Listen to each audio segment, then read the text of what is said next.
Bhojpuri actor और singer Pawan Singh की entry Bihar विधानसभा चुनाव में अब हो गई।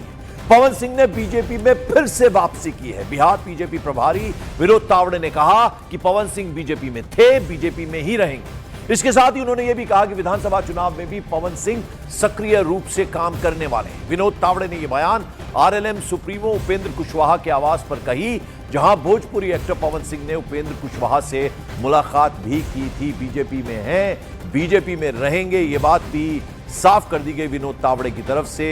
यानी एक बार फिर से भोजपुरी सुपरस्टार है पवन सिंह, उनकी वापसी हुई है बीजेपी में और आरा सीट से चुनाव लड़ सकते हैं, इस तरह की भी खबरें आ रही हैं। तो एक बार फिर से वापसी हुई है एनडीए में पवन सिंह की, और इसको लेकर बाकायदा विनोद तावड़े ने ये बात कही है। उन्होंने कहा कि वो बीजेपी में थे, बीजेपी में रहेंगे।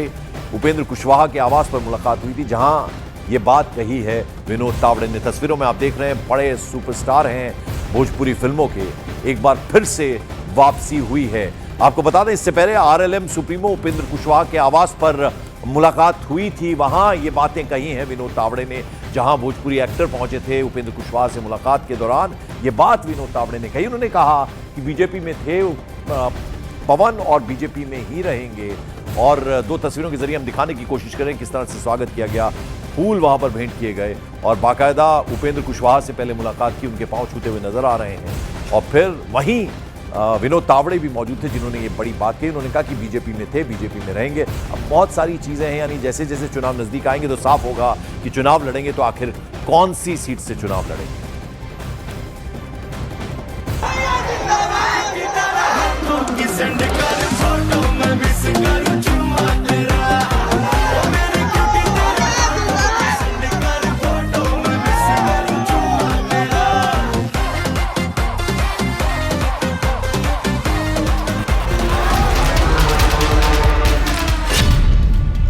भोजपुरी फिल्म के पावर स्टार की बीजेपी में वापसी।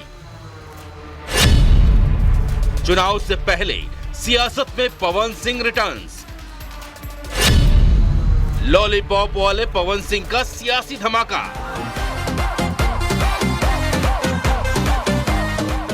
भोजपुरी के सुपरस्टार पवन सिंह, जिनके गाने पर बिहार समेत पूरा हिंदुस्तान झूमता है, एक बार फिर से सियासत की दुनिया में धमाल मचाने आ गए हैं। लॉलीपॉप की मिठास से अब वोटों की राजनीति। पवन सिंह का बीजेपी में फिर से रिटर्न।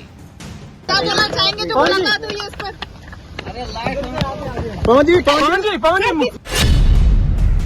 इससे पहले 2024 लोकसभा में बीजेपी ने पवन सिंह को बंगाल के आसनसोल से टिकट दिया, लेकिन विवादों के बाद उन्होंने टिकट लौटा दिया।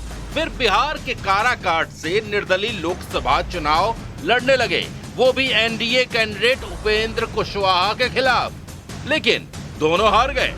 सीपीआई-एमएल के राजा राम सिंह ने जीत हासिल की। पवन सिंह को कुशवाहा की हार का विलेन तक कहा गया। लेकिन सियासत में दुश्मनी लंबी नहीं चलती। अब दिल्ली में पवन सिंह ने आरएलएम चीफ उपेंद्र कुशवाहा से मुलाकात की। कुशवाहा के पैर छूकर उन्हें सम्मान दिया। ये तस्वीर बिहार के सियासत का नया टर्निंग पॉइंट साबित हो सकता है, खासकर शाहबाद क्षेत्र में, जहां Kurmi Kushwaha voter swing voter माने जाते हैं। बैठक के दौरान मौजूद रहे बिहार बीजेपी के प्रभारी विनोद तावड़े ने साफ किया, पवन सिंह बीजेपी में थे, हैं और रहेंगे, और विधानसभा चुनाव में एनडीए के लिए सक्रिय रहेंगे। मतलब साफ है कि पवन सिंह और उपेंद्र कुशवाहा के बीच का मनमुटाव दूर कर दिया गया है। अब पवन की एंट्री फिर से एनडीए में पक्की हो गई।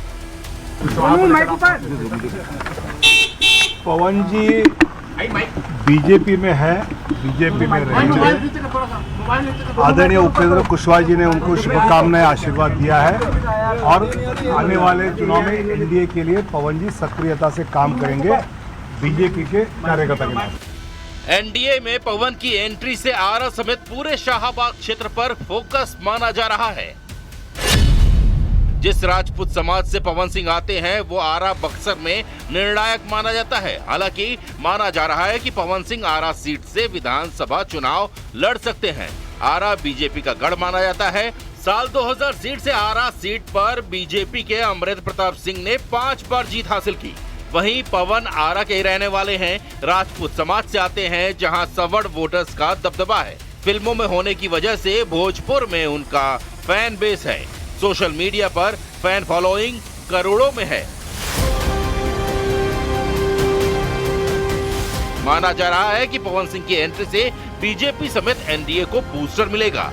2024 लोकसभा चुनाव में शाहाबाद इलाके में हार से सीख लेकर एनडीए अब असेंबली में जीत की रणनीति को अमली जामा पहना रही है और पावर स्टार पवन सिंह की वापसी भी उसी का हिस्सा माना जा रहा है।